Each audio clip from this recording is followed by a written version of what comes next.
ঈমান কি, ঈমান ইহসান কি। হাদিস জিবরিলে ইহসান সম্পর্কে যে হাদিস বলা আছে এটা সম্পর্কে বিস্তারিত বিষয়টি জানলে উপকৃত হবে। বাবা, বিস্তারিত বলার কি এনার্জি আছে আমার কাছে।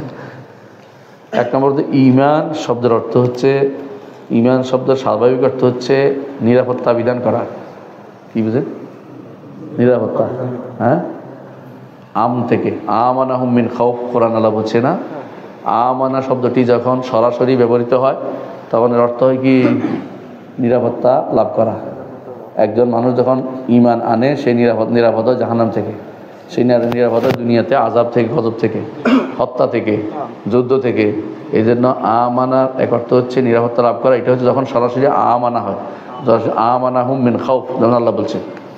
আর যখন আমানার পরে বা আসে, ঈমানের পরে বা দিয়ে ব্যবহৃত হয়, যারা বুঝেন, যেমন আমানতু বিল্লাহি ওয়া মালাইকাতি ওয়া কুতুবি বা আসছে, তখন এর অর্থ হলো স্বীকৃতি প্রদান করা, এক নম্বর অর্থ। দুই নম্বর অর্থ হচ্ছে মেনে নেয়া।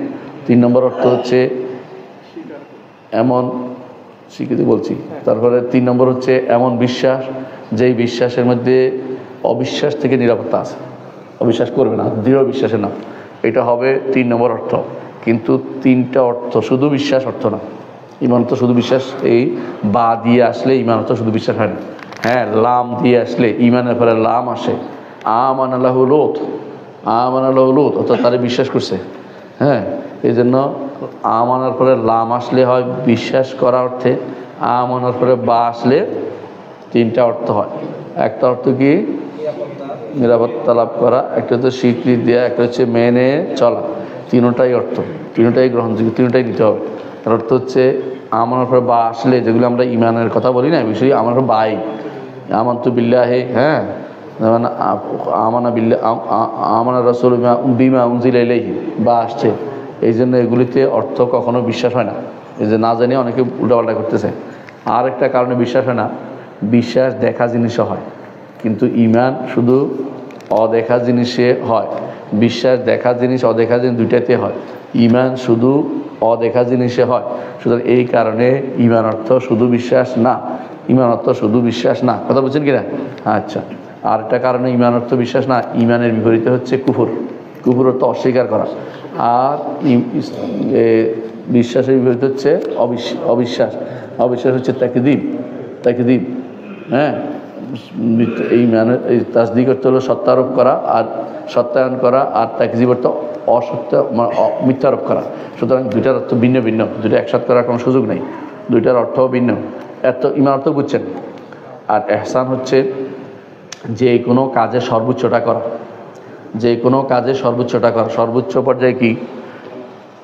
আল্লাহর সাথে ইবাদতের ক্ষেত্রে এরকম ইবাদত করা যে আল্লাহ আমাকে দেখছেন। হ্যাঁ, আল্লাহকে আমি দেখছি, এটার নাম হচ্ছে মুশাহাদা।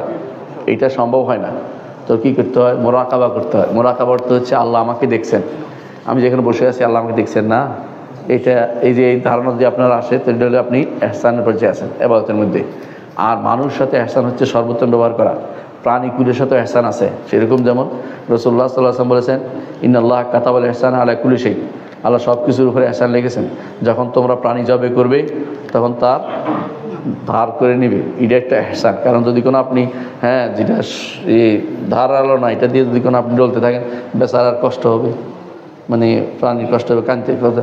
সুতরাং বোঝা গেল যে ইহসান হচ্ছে যে কোনো কাজের মধ্যে সর্বোচ্চ পর্যায়ে হচ্ছে ইহসান। বুঝতে পারছেন? সর্বোচ্চ পর্যায়ে কাজের ইহসান। ইবাদতের মধ্যে সর্বোচ্চ পর্যায়ে হচ্ছে প্রতি মুহূর্ত আপনি আপনার রবের তত্ত্বাবধানে আছেন, তিনি দেখছেন আপনাকে, চলছেন। এই চিন্তা করলে মানুষ গুনাতে লিপ্ত হইতে পারে না। বুঝেন না কথাটা? এই জন্য এটা নাম হচ্ছে ইহসান। আশা করি বিস্তারিত বুঝছেন। এরপরে আমার খুতবা আছে, ইহসানের উপরে 1 ঘন্টা একটা খুতবা আছে, এটা শুনে নেবেন।